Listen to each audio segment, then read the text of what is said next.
All right, this lesson is going to be on more on phasors. In particular, we're going to cover phasors and source transforms, as well as phasors and superposition. So let's begin with the source transforms. You'll recall that the standard source transform goes back and forth between a voltage source, we'll do these things in the frequency domain, and an impedance. And using Ohm's law, we'll transform that back and forth with a current source with a parallel impedance. And these two impedances are the same. And you go back and forth between voltage and current using Ohm's law, so you can't forget. There are some degenerate cases, though. These are subtypes of the source transforms. And the first degenerate case is a voltage source. Again, I'll draw this in the frequency domain with a parallel impedance. Now, if this was put inside a black box, V would always appear on these terminals, no matter what type of load was placed on the outside. V would always appear between these terminals. So Z could be anything, and you'd always have V between these terminals. So if that's true, then why not make Z the simplest thing we could make it and make it 0? Unlike the top, whose Thevenin transform also has a Norton transform, and the Norton transform then can transform back into the Thevenin transform. This degenerate case only has a Thevenin transform. It only has a voltage source version. This is actually more general. If you have maybe a more complicated circuit with a current source, and maybe we've got a impedance over here, and maybe another impedance up here, we'll call it Z1, Z2.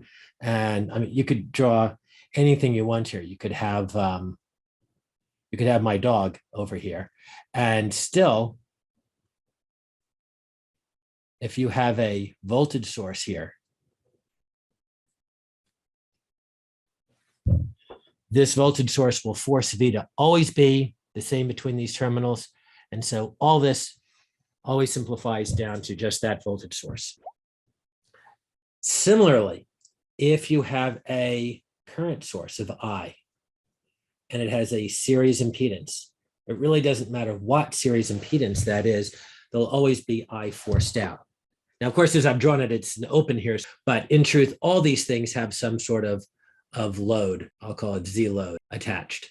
And the same thing over here. So even though I've drawn them as opens, think about their utility is that they're part of a larger circuit with what I'll arbitrarily call this Z load at the output. Now, this will always pump I through your circuit, no matter what it's connected to. So therefore, Z could be anything. It's going to push I through. And by the same reasoning, we can set Z to 0 and get this much simpler Norton transform. So this only has a Norton transform. It doesn't have a Thevenin transform. And as always, think about an impedance being on the outside here. Okay. Similarly, just as this complicated circuit could be simplified into the simpler one, we could take anything. I'll give my dog a break for this. Anything at all. And if we have a series current source connected to the outside, it simplifies down to this. So to illustrate how to use source transform in the frequency domain, let's find the Thevenin equivalent of this circuit down here to the lower left using source transforms. Our first step is to say, is there anything degenerate here? Can we simplify anything? And the answer is we can simplify everything to the left of those two orange circles by noting that no matter what's to the right of those two orange circles, there'll always be 6 volts across it. So therefore, this whole section is indeed degenerate and looks just like a 6-volt source. Now, these impedances are all positive J's. So though I didn't ask it, you know that in fact, in real life, these guys are inductors, since only inductors and capacitors are purely imaginary and only inductors are positive imaginary, capacitors are negative. Now that there's nothing that's degenerate, we'll take a source transform to the left of those two circles. So that by Ohm's law gives us a 6/J current source. And now this impedance is in parallel. Of course, it's in parallel with this existing impedance. So let's just write those two in parallel as being J in parallel with J. You can simplify that using either product over sums, or more simply remembering that anytime you've got two impedances that are the exact same in parallel, it's equal to that impedance divided by 2.